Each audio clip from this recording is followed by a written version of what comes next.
এই উপকরণগুলো দিয়ে আমি মজার সবজি রান্না করব। তো রান্না করার জন্য প্রথমে আমি 50 গ্রাম বাটার দিয়ে দিয়েছি। বাটার মেল্ট হয়ে আসলে তখন আমি এখানে বেটে রাখা 2 টেবিল চামচ পেঁয়াজ বাটা, 1 চামচ রসুন বাটা, আদা বাটা ও 2টি দারচিনি ও লবঙ্গ দিয়ে দিয়েছি। দিয়ে দেওয়ার পর এখন আমি কিছুক্ষণ ভেজে নেব কাঁচা স্মেলটা চলে যাওয়ার জন্য। তো কাঁচা স্মেলটা চলে গেছে। এখন আমি হাফ কাপ টমেটো পেস্ট, তারপরে হাফ কাপ ফেটানো দই আমি দিয়ে দিয়েছি। এখানে টক দই দিয়ে দিয়েছি। তারপরে এখানে 1 চামচ জিরার গুঁড়া, ধনে গুঁড়া ও লাল মরিচের গুঁড়া ও স্বাদ মতো লবণ দিয়ে আমি নেড়ে চেড়ে নিয়ে তারপরে এখানে কুসুম গরম পানি দিয়ে তারপরে আমি ভালোভাবে মিশিয়ে নিব। মিশিয়ে নেওয়ার পর আমি ঢাকনা দিয়ে ঢেকে দিব এবং মশলা ভালোভাবে কষিয়ে নিব।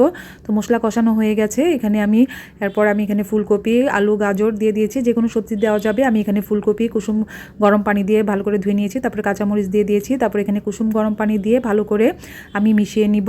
আর কুসুম গরম পানিটাই দিতে হবে। তারপর ঢাকনা দিয়ে ঢেকে মিডিয়াম আঁচে আমি রান্না করে নিব। আর এই তো রান্না হয়ে গেল আমার মজার সবজি।